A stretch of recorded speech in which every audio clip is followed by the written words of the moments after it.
প্রিয় দর্শক, আইপিএল 2025-এর আসরে কলকাতা নাইট রাইডার্সের স্কোয়াডে কারা কারা আছেন, সেই সাথে বিগত আসরে তাদের পারফরম্যান্স কেমন ছিল, এ নিয়েই আজকের ভিডিও। তো চলুন শুরু করা যাক।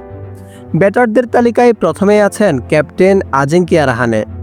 গত আসরে 13 ম্যাচ খেলে তিনি করেছেন 242 রান। 2 নম্বরে আছেন রাঘুবংশী। গত আসরে 10 ম্যাচ খেলে তিনি 163 রান করেন।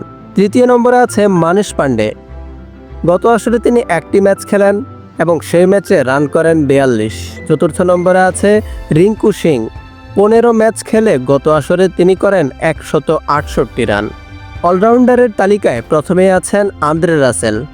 গত আসরে তিনি 15 ম্যাচ খেলে 222 রান করেন, সেই সাথে 19টি উইকেট নেন।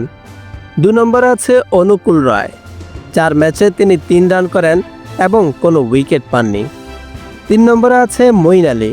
গত আসরে তিনি 8 ম্যাচ খেলে 128 রান করেন এবং উইকেট পান 2টি। চতুর্থ নম্বরে আছে রামানদীপ সিং। গত আসরে তিনি 15টি ম্যাচ খেলেন এবং রান করেন 125। পঞ্চম নম্বরে আছে রব্বান পাওয়েল। গত আসরে তিনি 10 ম্যাচ খেলে 103 রান করেন। তারপরে আছে সুনীল নারিন। 15 ম্যাচ খেলে তিনি করেছেন 488 রান এবং উইকেট পেয়েছেন 17টি। তারপরে আছেন ভেঙ্কটেশ আয়ার। গত আসরে তিনি 15 ম্যাচ খেলে 370 রান করেন। উইকেট কিপারের তালিকায় প্রথমে আছেন লোভনিত সিসোদিয়া। গত আসরে তিনি কোনো ম্যাচ খেলেননি। তারপরে আছেন কুইন্টন ডি কক।